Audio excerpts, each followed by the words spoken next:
There is an old Berber proverb that says, "Morocco is a lion at rest."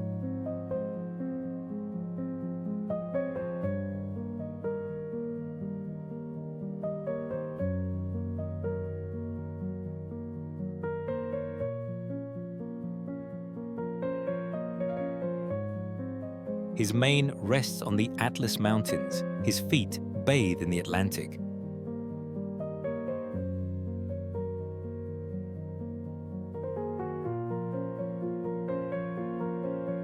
And his scorching breath is the Sahara.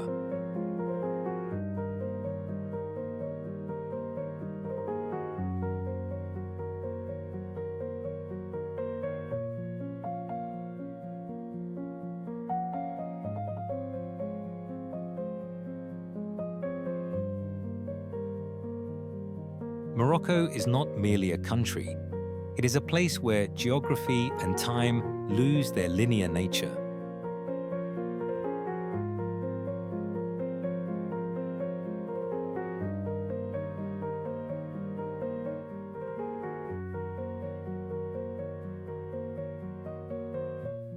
Located at the strategic tip of northwest Africa, it sits only 14 kilometers from Europe across the Strait of Gibraltar.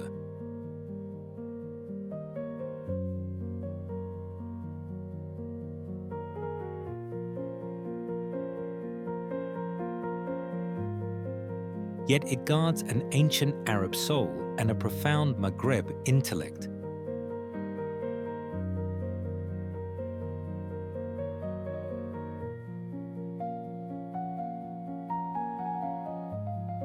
Why is this land often called a cold country with a burning sun?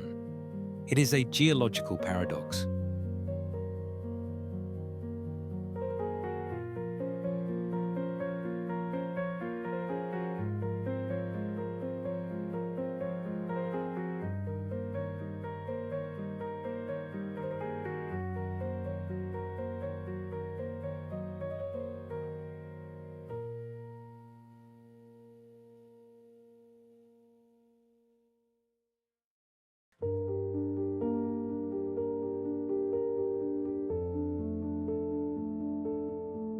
Within a single day's journey, one can depart from world-class ski resorts on the high Atlas at altitudes exceeding 4,000 meters.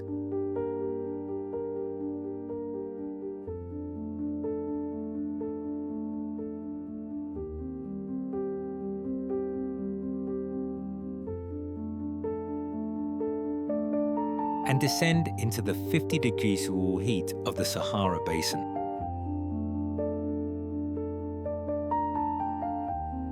This environmental volatility challenges our preconceptions of a continent, often oversimplified as purely tropical.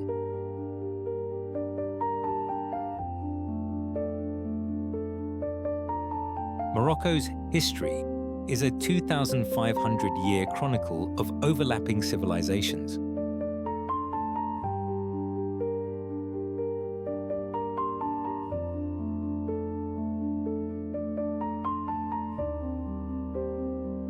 It begins with the Amazigh people, the free men, who have inhabited these valleys since the dawn of memory.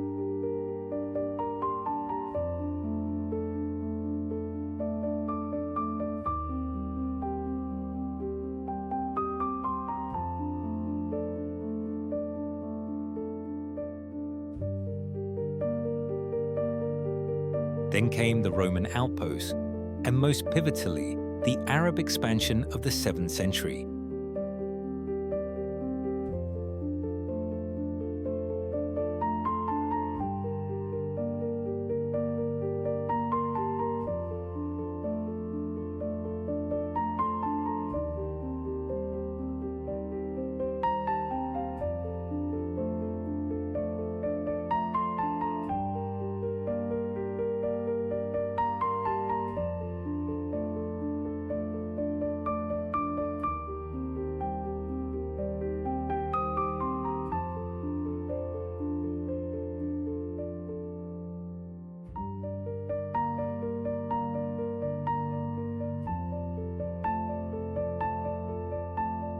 which introduced Islam and redefined the architectural and social fabric of North Africa.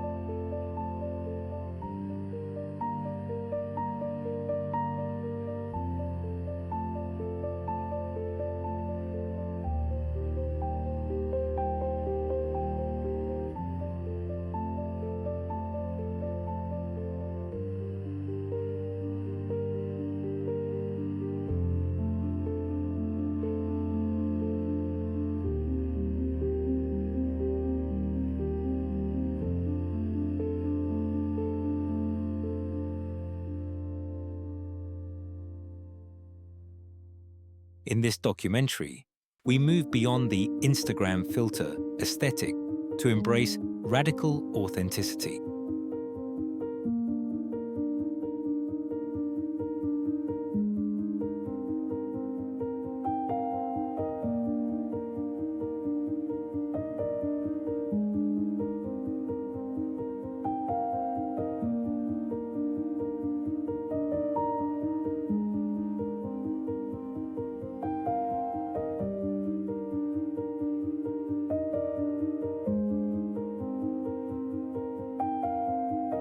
We will deconstruct the science of traditional materials, the logic of ancient water management,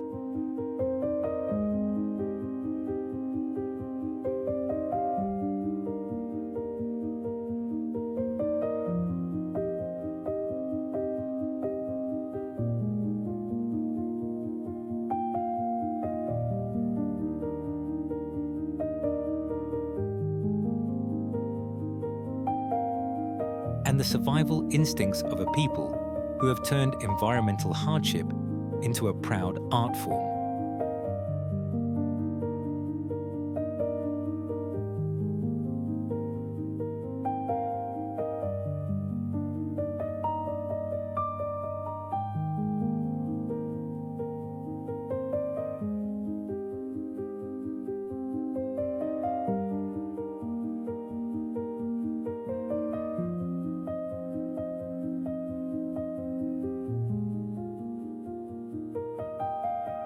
Our journey begins in the most vibrant heart of the kingdom, the Red City of Marrakesh.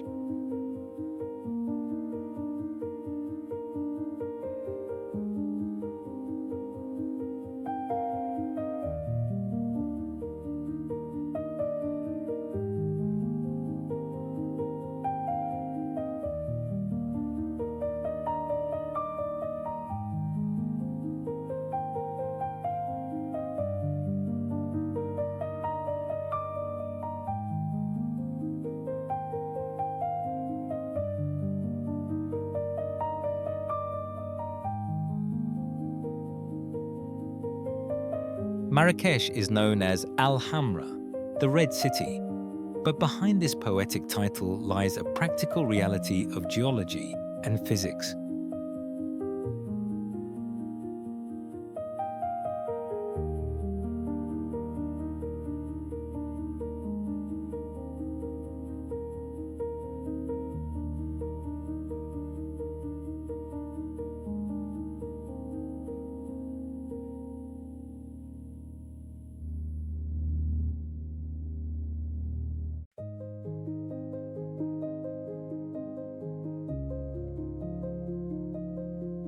The entire Medina is constructed from red clay rich in iron oxide, sourced from the local Hawes plains.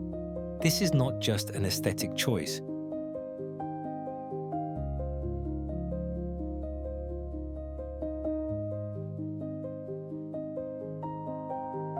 It is an ingenious architectural solution. The clay absorbs the brutal heat during the day and releases it slowly at night.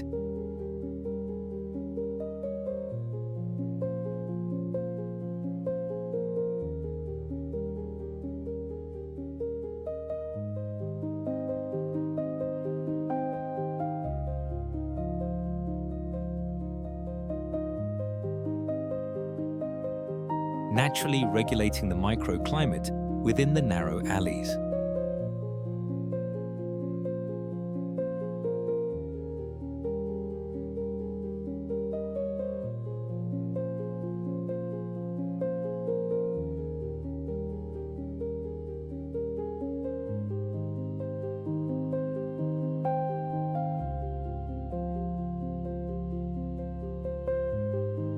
The city is cradled by 19 kilometers of ramparts, 2 meters thick, dating back to the 12th century. For nearly a millennium,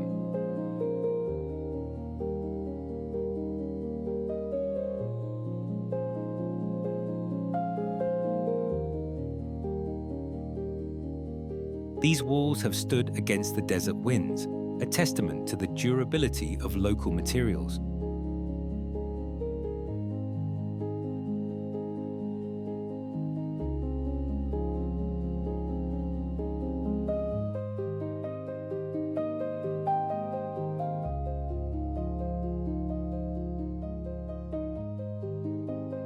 If Marrakesh has a heart, it is the Jama El Fna Square.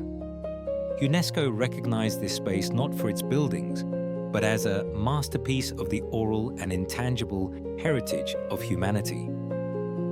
Observe the logistical precision of this living theatre.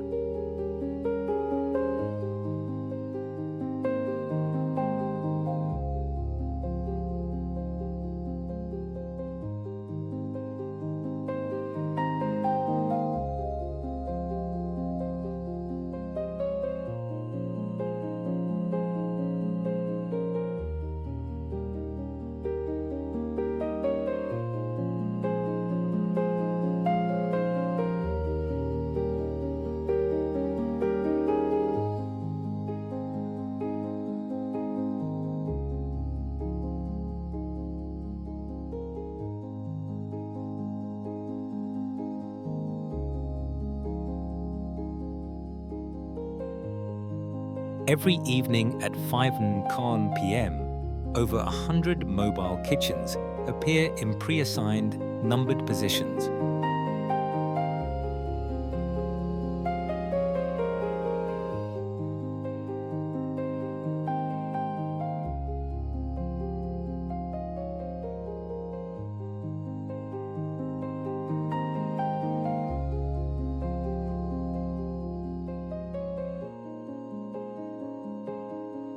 It is a complex system of heritage management that serves thousands of people every night without the need for modern machinery.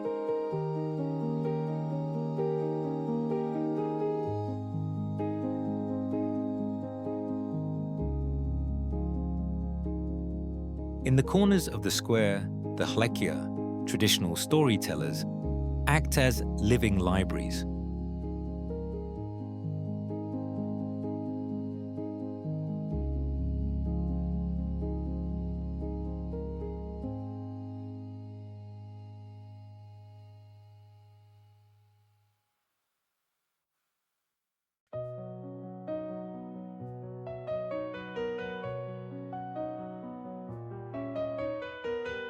In a culture where history was often preserved through memory rather than paper, they carry the tales of 1001 nights into the age of the smartphone.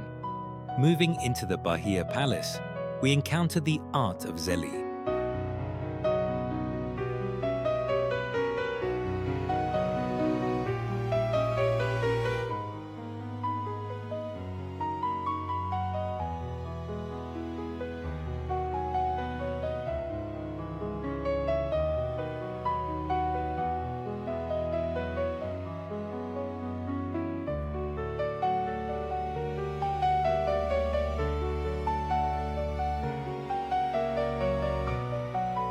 Because Islamic tradition restricts the depiction of living beings to avoid idolatry, artisans focus their intellect on geometric symmetry.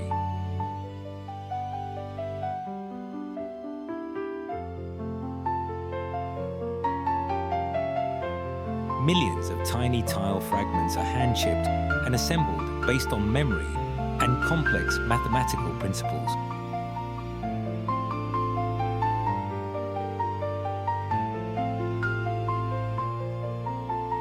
Each Zeli wall is an attempt to express the unity and infinity of the universe through numbers and form. Yet, Marrakesh offers a stark contrast to this public chaos: the riads.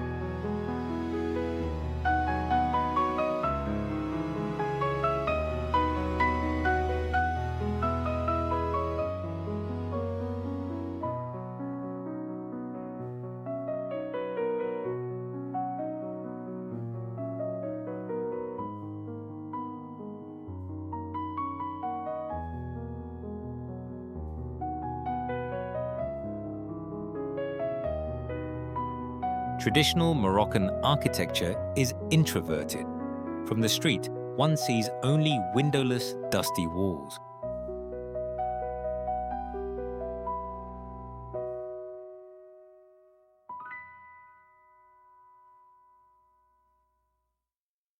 But behind a heavy wooden door lies the patio, an open courtyard with greenery and fountains.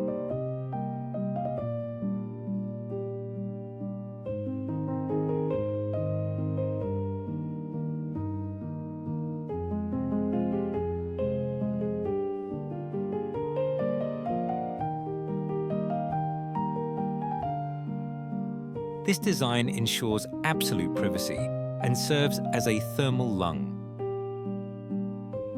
Evaporative cooling from the fountains can lower the ambient temperature by 5 to 7 degrees Celsius compared to the street outside.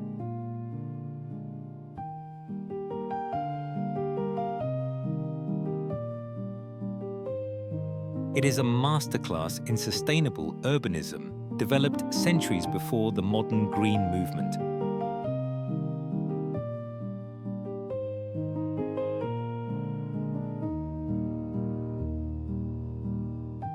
Marrakesh shows us how humans organize life around faith and geography.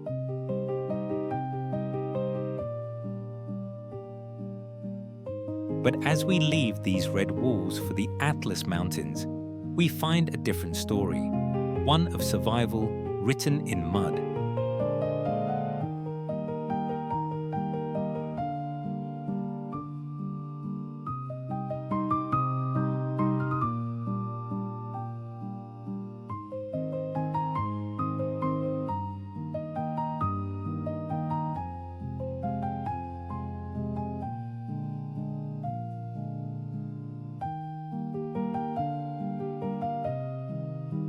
To reach the south, we must cross the High Atlas, the great barrier that shields the coast from the Sahara's heat.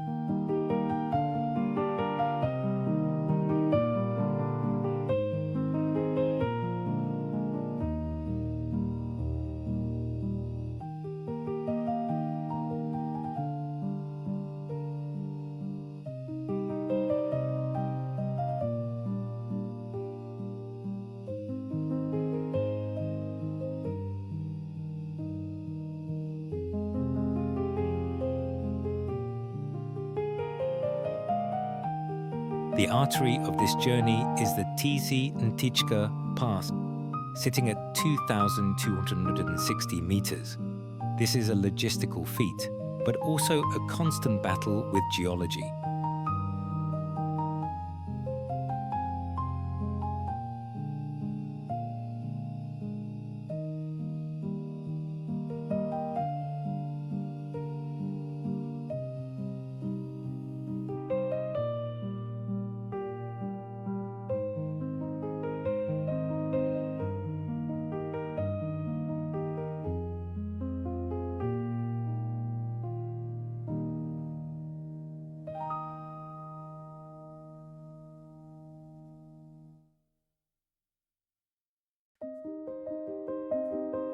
Extreme temperature fluctuations cause the asphalt to expand and crack daily, requiring a never-ending cycle of repairs.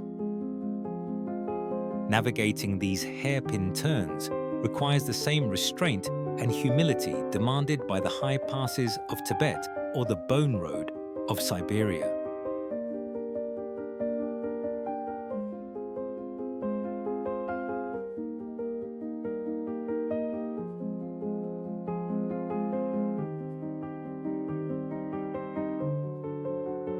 At these altitudes, we meet the Amazigh, the free men. Their survival on these slopes is a lesson in indigenous engineering.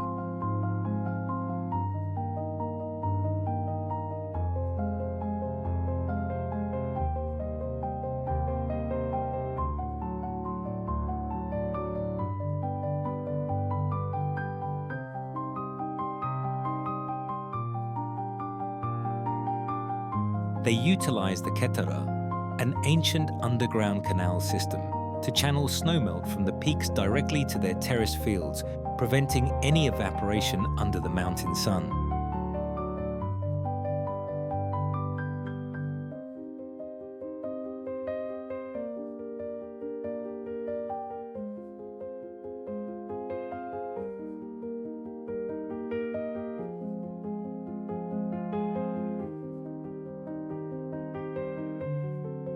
We stop at Aït Benhaddou, a Khazar fortified village that has stood for centuries.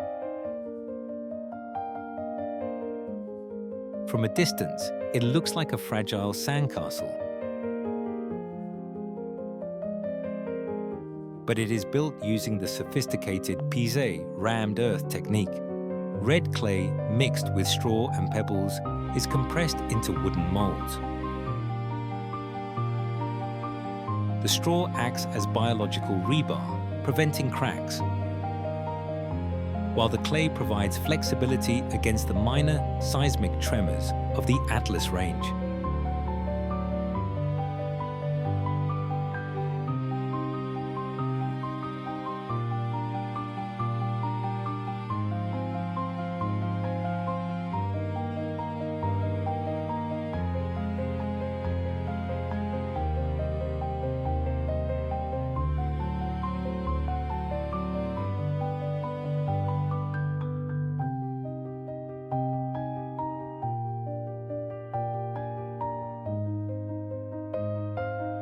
However, Aït Benhaddou reveals a poignant truth about conservation. A mud house only lives as long as it is inhabited. Without the warmth of cooking fires and human presence, moisture accumulates and the clay dissolves.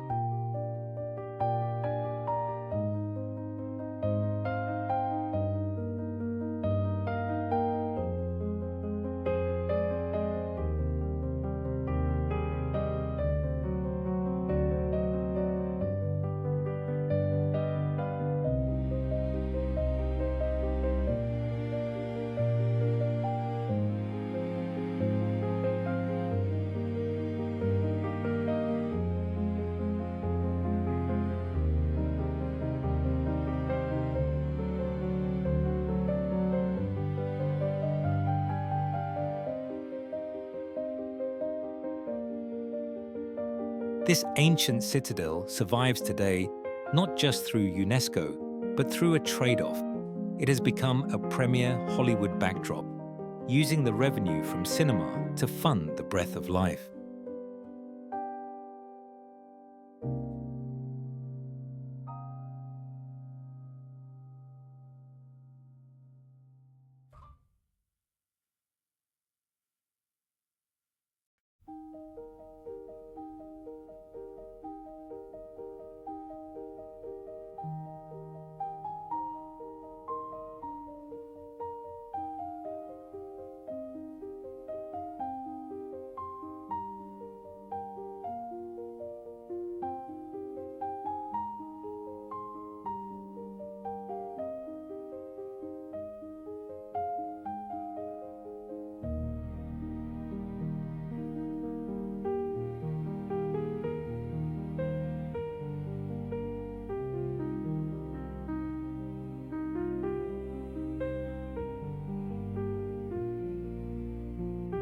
If Marrakesh is sound, the Sahara is silence. We have reached Mazouga, where the tarmac ends and the Erg Chebbi dunes rise 150 meters into the sky.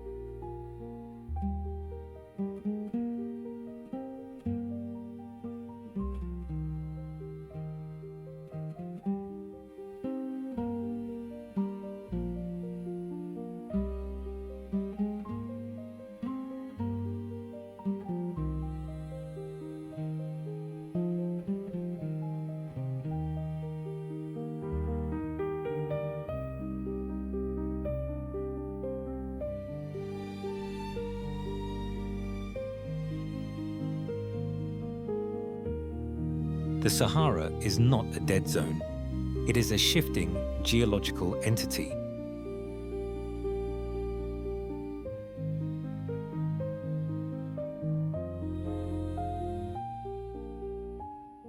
To penetrate the deep desert, the dromedary remains the most efficient transport infrastructure.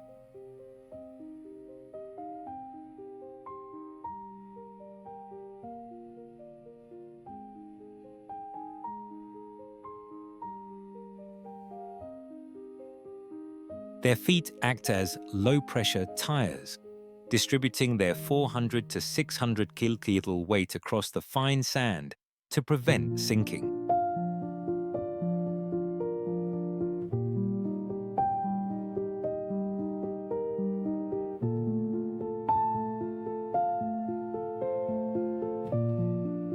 This is perfect biological adaptation, much like how Siberian rivers become ice roads.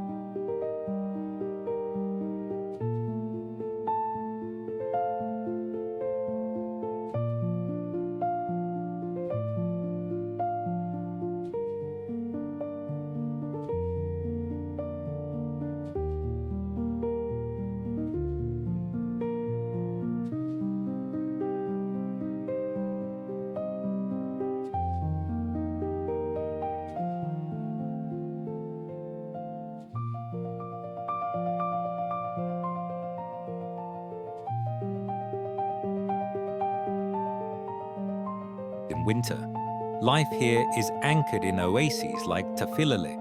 Here, humans employ a three-tier agricultural logic to reclaim life from the sands. Top tier, high date palms provide a canopy of shade.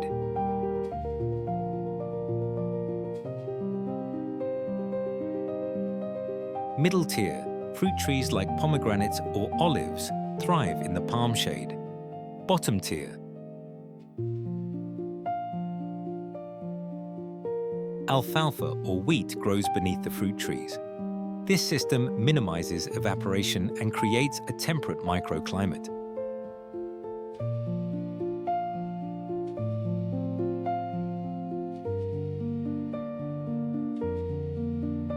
Water is shared via a strict hourly quota system, where equity is the ultimate law of the oasis community. At night,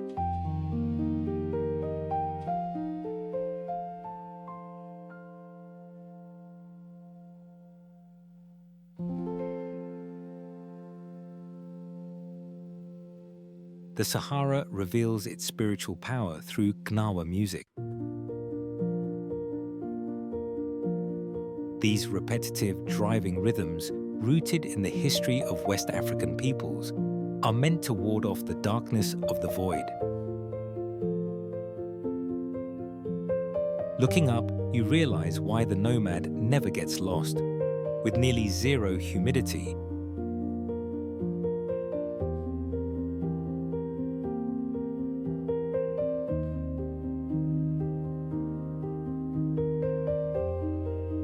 the Sahara offers the clearest night skies on Earth. They navigate by the North Star and seasonal constellations with absolute precision, turning the sky into a massive celestial map used for thousands of years.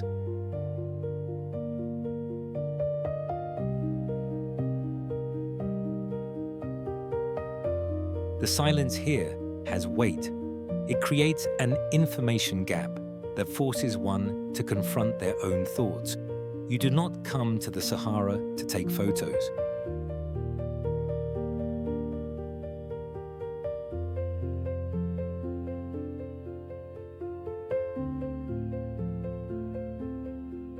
You come to be silent.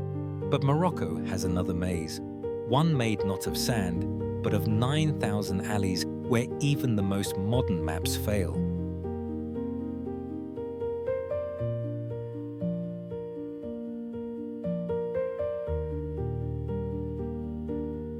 If Marrakesh is a vibrant explosion, Fes is a somber labyrinth where time has been frozen since the 9th century.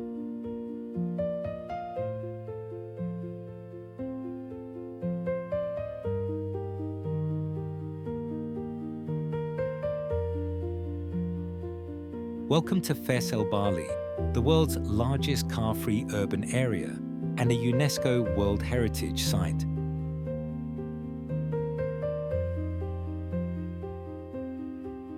Here, we encounter a logistical challenge for the digital age, the failure of the map. With over 9,400 winding alleys, GPS technology frequently fails due to the high stone walls and narrow passages.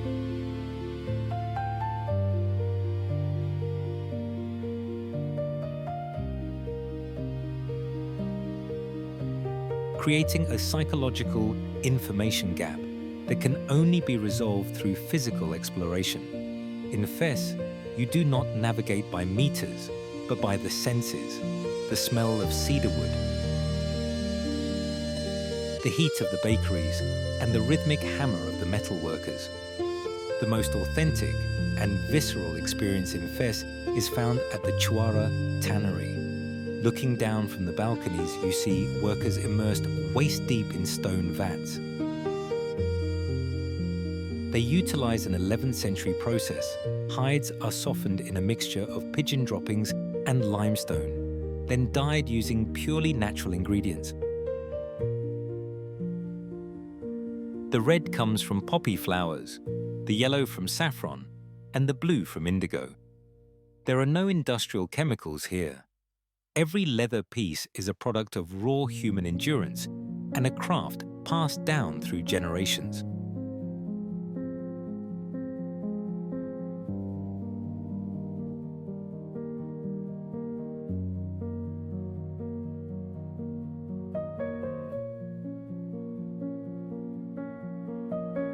Fes is also the intellectual lighthouse of the Maghreb.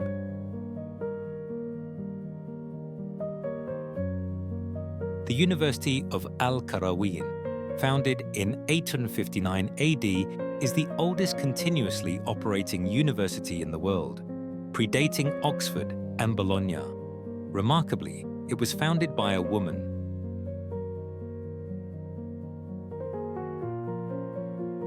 Fatima al-Fikhri. Al-Qarawiyyin was not just for theology, it was a center for mathematics, astronomy, and medicine. Standing before its geometric Zeli walls,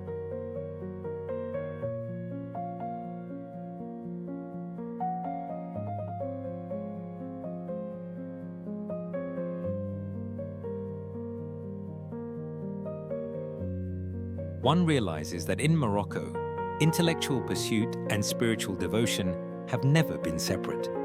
They are woven together to express a perfect cosmic order.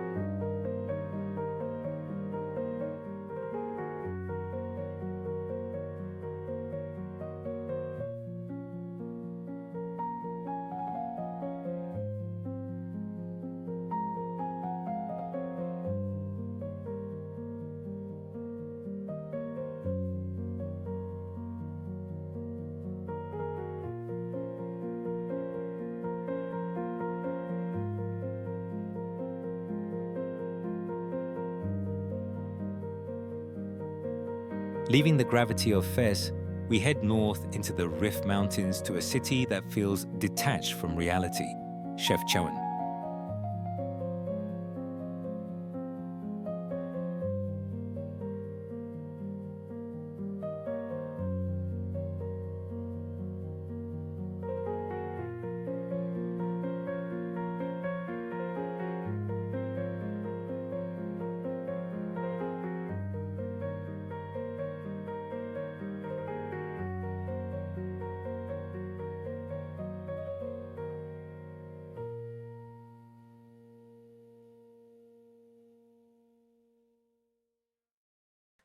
Here, every staircase, wall, and doorway is washed in a striking blue, a visual phenomenon that evokes a sense of scales and isolation. But do not mistake this for a mere tourist aesthetic.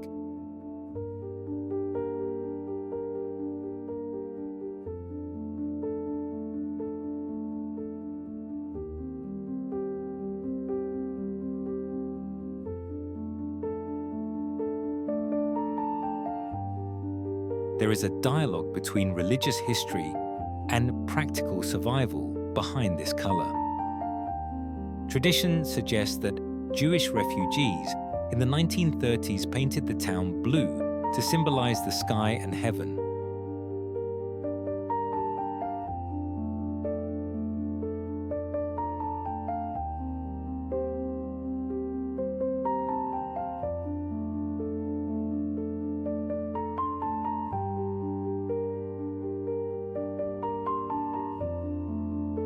a constant reminder of God's presence. Practically, however, the indigo pigment acts as a natural antiseptic and insect repellent.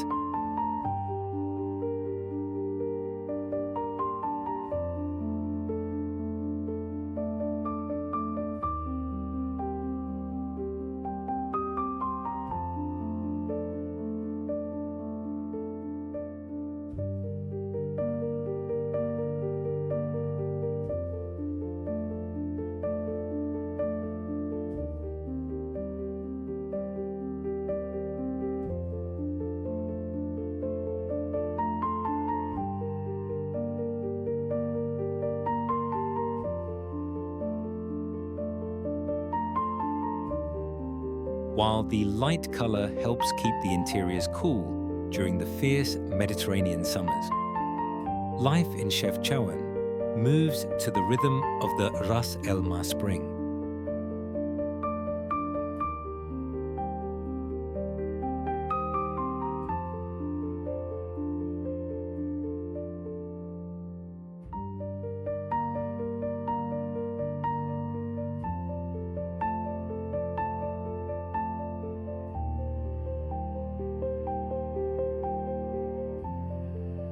To this day, local women gather by the water to wash carpets and share stories, a form of community connection that has largely vanished from modern Western urban centers.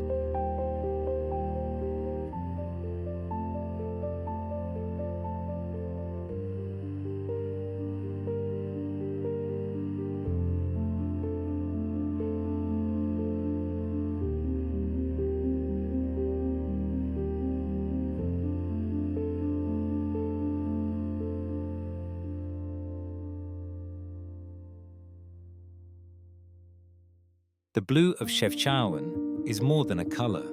It is a spiritual armor that has protected the identity of this mountain enclave for centuries.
We conclude our journey back at the ocean in Casablanca, Morocco's modern economic engine. Here, the intersection of ancient geography and futuristic infrastructure is best embodied by a massive engineering project, the Hassan II Mosque.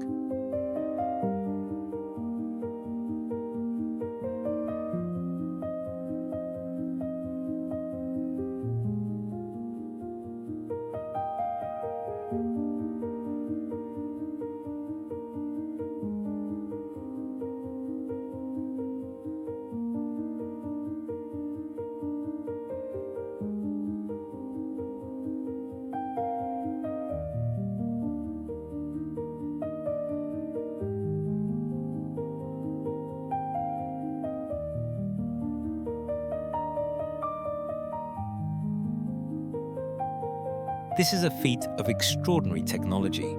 With a minaret rising 210 meters, it is one of the tallest religious structures on Earth. Built on reclaimed land, the mosque features a glass floor through which worshippers can see the Atlantic waves crashing beneath them.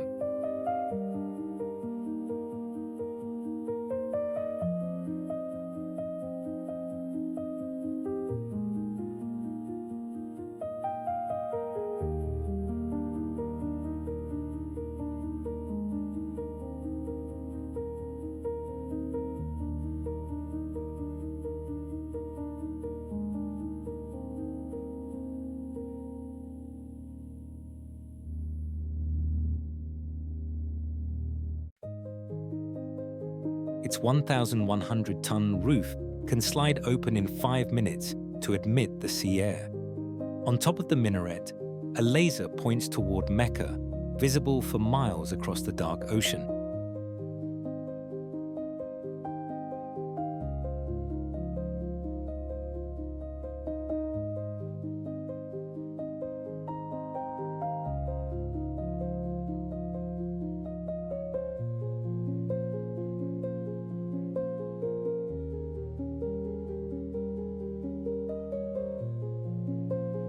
Hassan II is not just a building. It proves that Morocco can utilize the most advanced technology to honor values that are 1,000 years old. A short drive away is the capital, Rabat, which offers a different sense of the quietude of power.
At the Kasbah of the Udayas, a 12th century fortress, we find elegant blue and white streets overlooking the Bou Regreg River.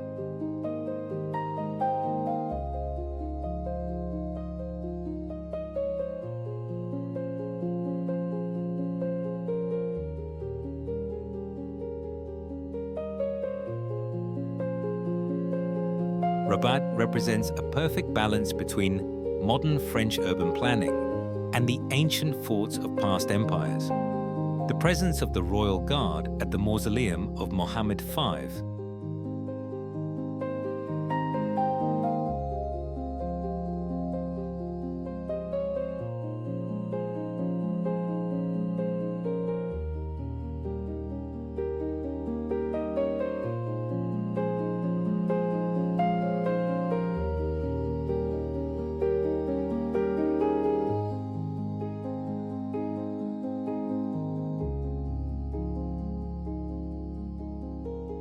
reminds us that Morocco's strength lies in its unbroken continuity, a lineage that connects a glorious past to a promising future.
As we move inland from the Atlantic, the landscape undergoes a sudden and improbable transformation.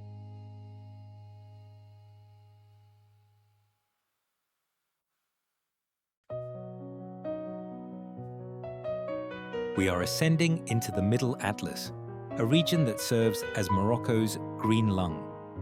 At an elevation of 1,660 meters,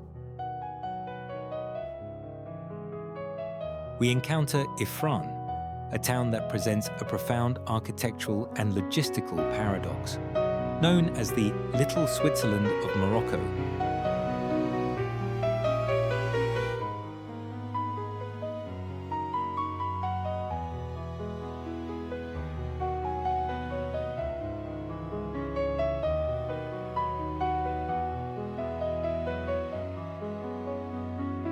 Ifrani was not built by accident or mere aesthetic whim. Developed by the French in the 1920s as a hill station,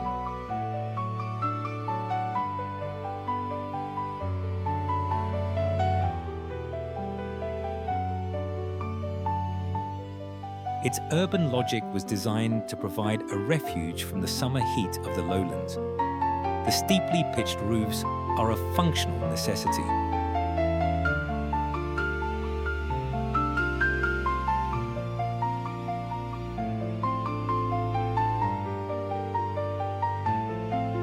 This region experiences some of the heaviest snowfall in Africa. It is a piece of European garden city planning grafted onto the African limestone plateau, showcasing a historical moment.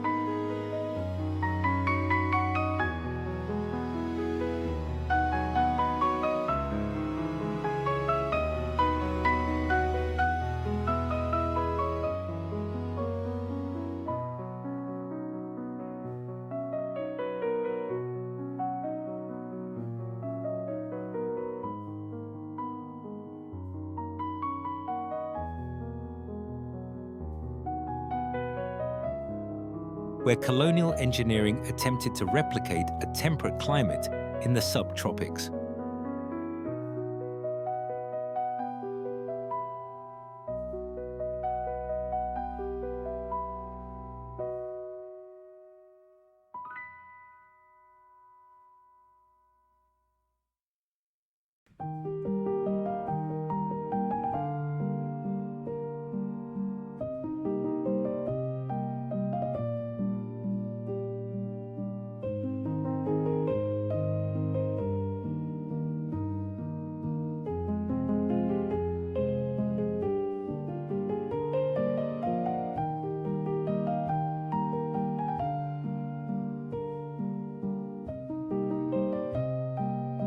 Continuing south, the manicured streets of Ifran give way to the raw biological heritage of the cedar Gourod forest.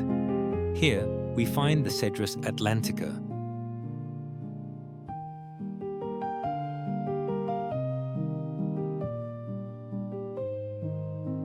The Atlas cedar. These trees are not merely plants. They are ancient pillars of the ecosystem, some living for over 1,000 years. The wood is prized for its aromatic oils and natural resistance to decay.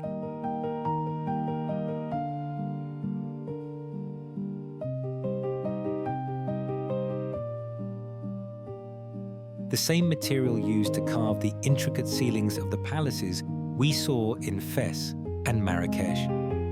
In these shadows lives the Barbary macaque, the only macaque species found outside of Asia and the only primate found north of the Sahara.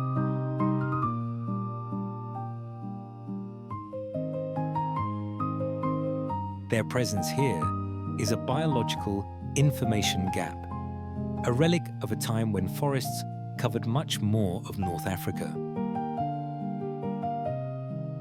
Observing these primates in the cedar canopy provides a visceral sense of radical authenticity. This is a wild, untamed side of the kingdom that exists far beyond the dusty trails of the desert.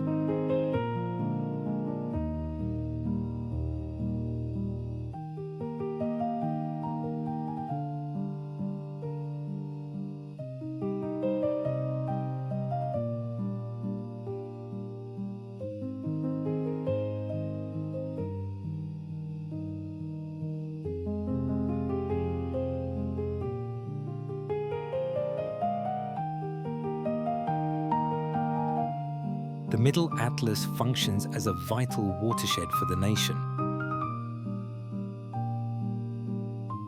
The limestone rocks act as a massive sponge, capturing winter snow and releasing it slowly into the springs that feed the Rabia, Morocco's longest river. This logistical water tower is what allows the cities of the plains to survive. Without the cool, misty peaks of the Middle Atlas,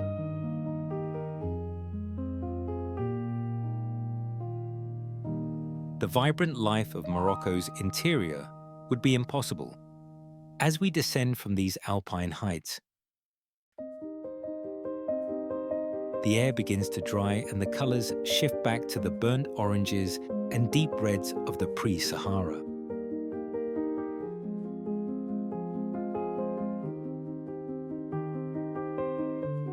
We are entering the gate of the deep south, where the mountains will soon meet the mirage.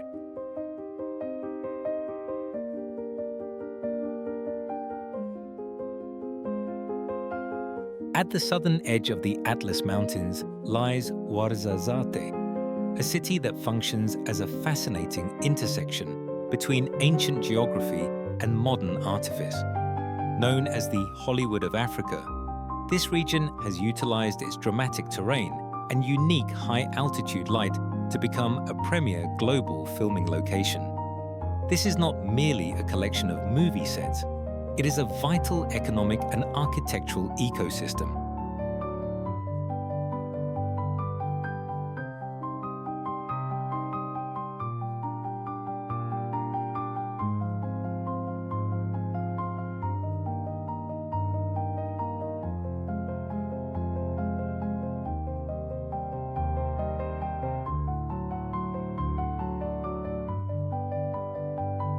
The construction of these massive replicas, ranging from Tibetan temples to Roman marketplaces, utilizes the skills of local craftsmen. These artisans use the same traditional masonry and plastering techniques found in Morocco's historic medinas to create temporary worlds for global blockbusters. It is a form of modern patronage. The revenue from these productions provides the financial infrastructure required to preserve the surrounding historic kasbahs that might otherwise dissolve into the desert.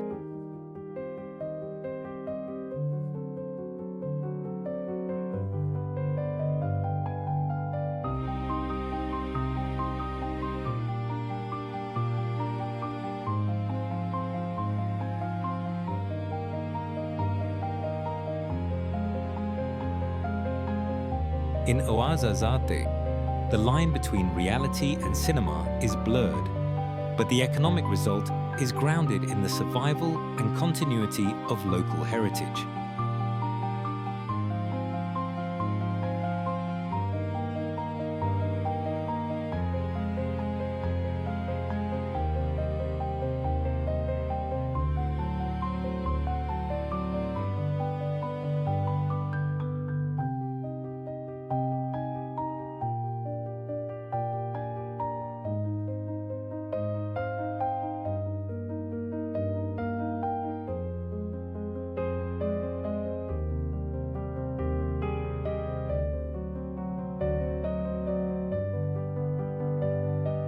Far from the interior heat, the port city of Essaouira sits at the mercy of the Alizés.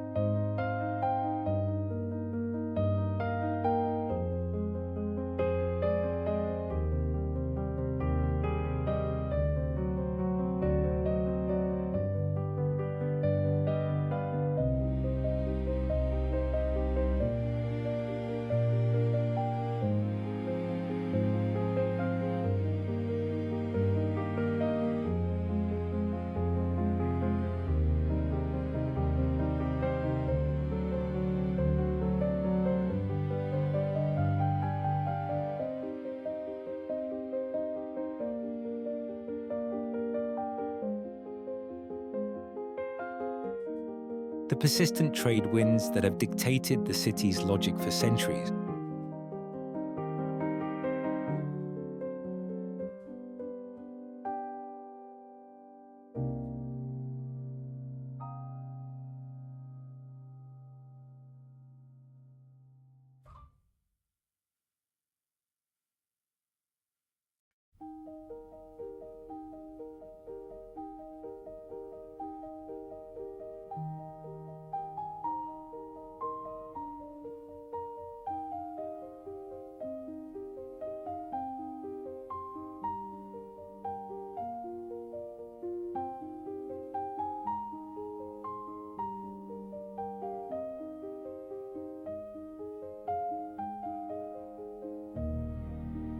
Once known as Mogador, Essaouira's fortified harbour is a rare fusion of Moroccan aesthetics.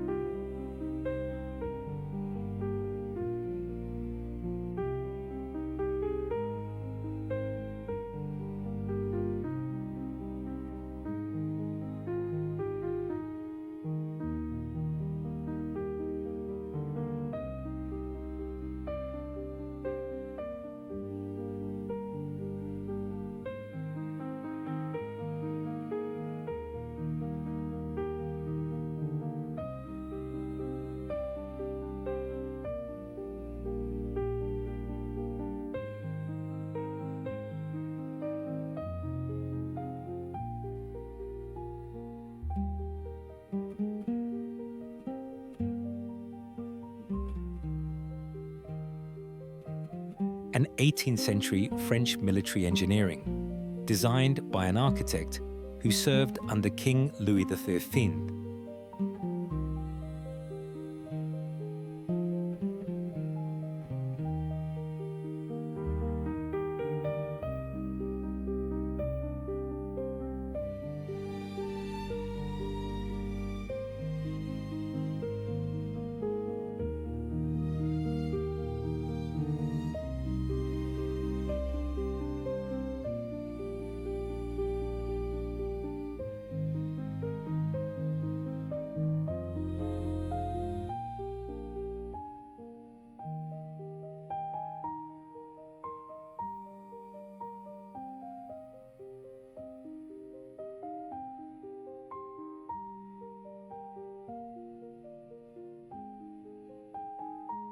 The port remains the city's logistical heart.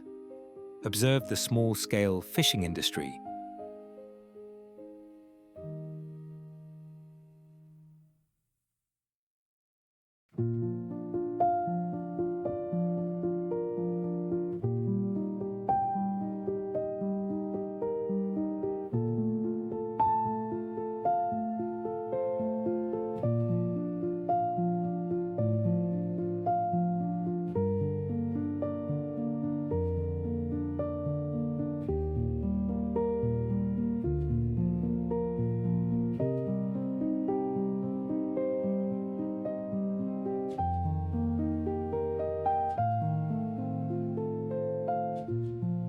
The blue boats are not merely iconic.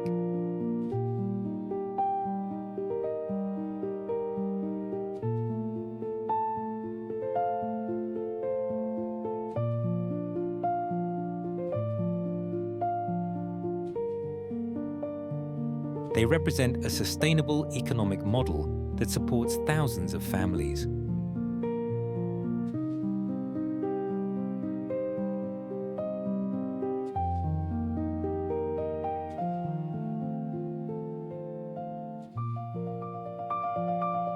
Unlike industrial fishing fleets, these vessels rely on artisanal methods that have remained largely unchanged.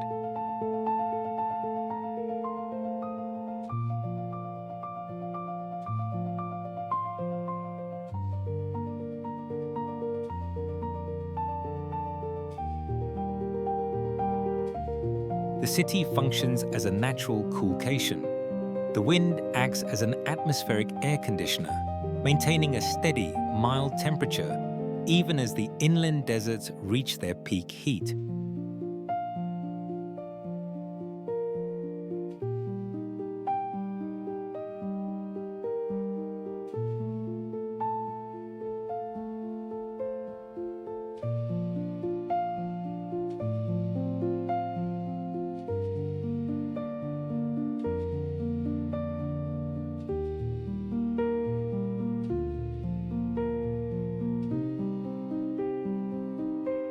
Essaouira offers a sensory experience defined by sea salt, cedarwood, and a pace of life that respects the unpredictable power of the Atlantic.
Morocco's historical depth extends nearly 2,000 years into the past at Volubilis, once the southwestern most administrative center of the Roman Empire.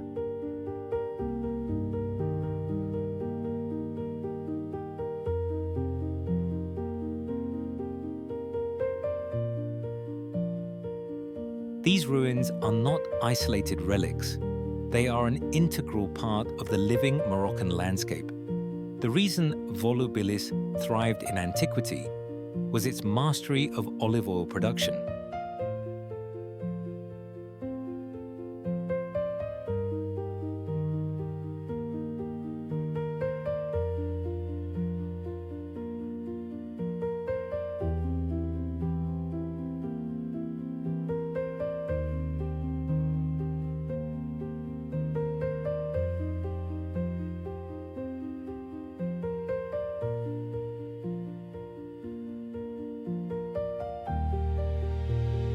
Walking through the ruins, you can still see the massive stone oil presses, evidence of an industrial scale of agriculture that supported the vast Roman trade network.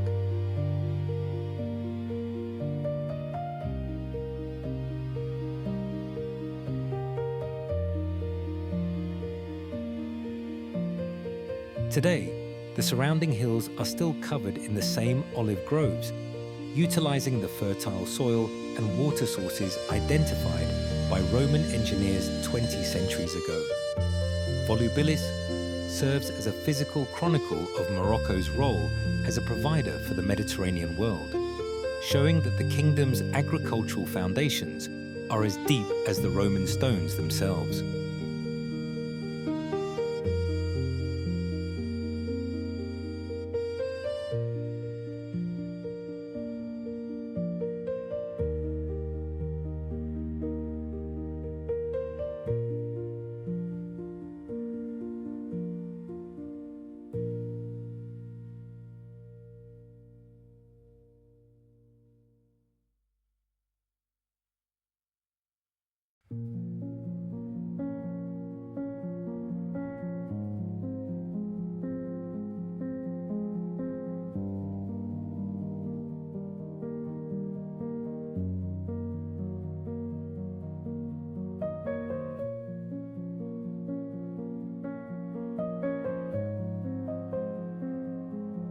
Moroccan gastronomy is often celebrated for its flavor, but its true genius lies in thermal science and water conservation.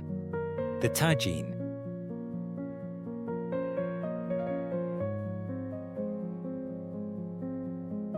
the iconic conical clay pot, is a masterpiece of culinary engineering developed for arid environments where water is a scarce resource.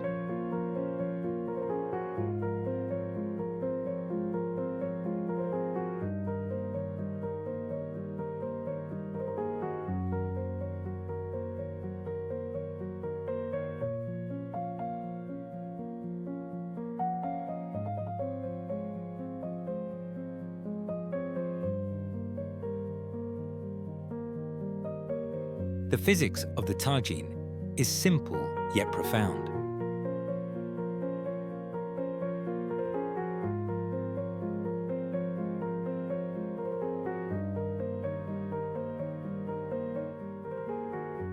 Its conical lid acts as a self-basting chimney. As food cooks, steam rises, condenses on the cooler clay of the lid, and trickles back down onto the ingredients.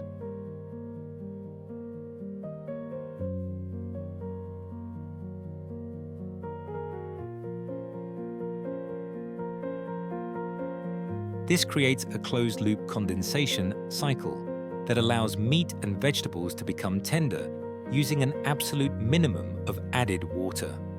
In a region where every drop of moisture must be managed with precision, the tagine is more than cookware. It is a symbol of domestic efficiency.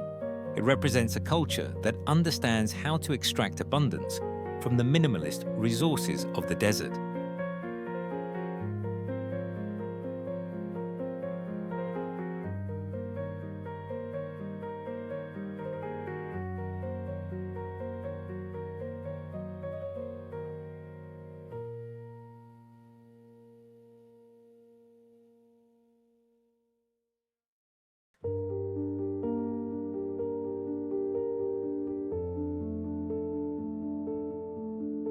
Our journey concludes by looking at Morocco's ambitious transition into a global energy leader. Deep in the Ouarzazate Desert,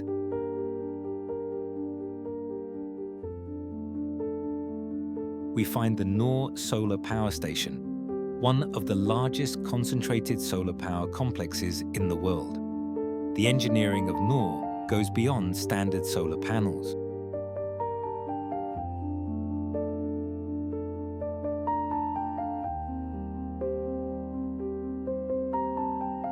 This facility utilizes thousands of mirrors to focus sunlight into a central point, heating molten salt to extreme temperatures.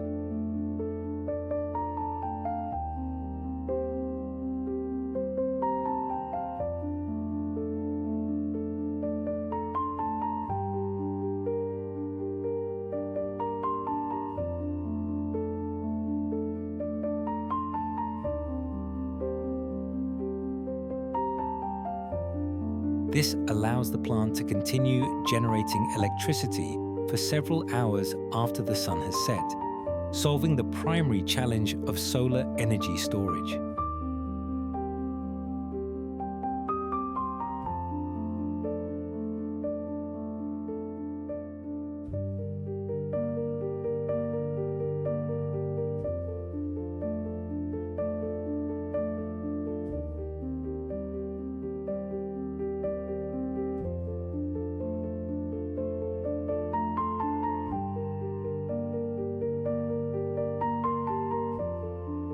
Noor represents the mega-project futurism that defines Morocco's 21st century vision. It shows the nation evolving from an importer of energy to a sovereign exporter of green power.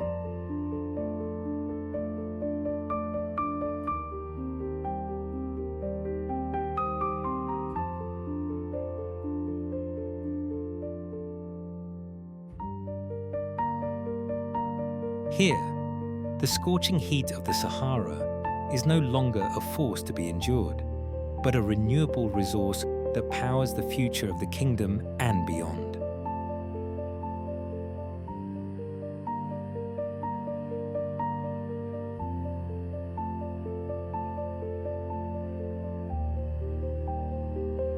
Our journey through Morocco has taken us through the most radically authentic extremes of nature and human ingenuity.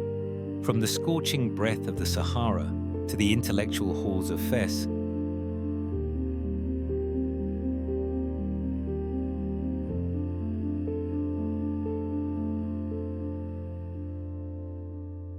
and the maritime grandeur of Casablanca, we have seen a land that refuses to be simplified. Morocco is not a country to visit, it is a country to contemplate.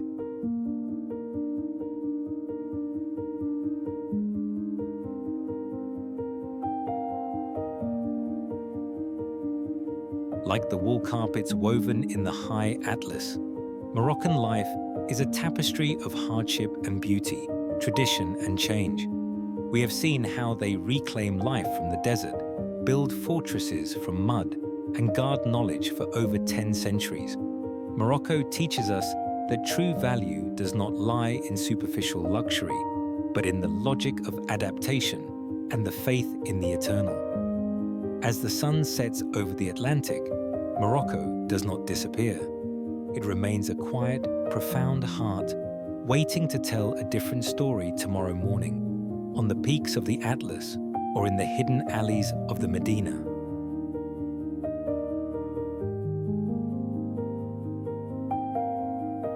Thank you for traveling through the Maghreb with us.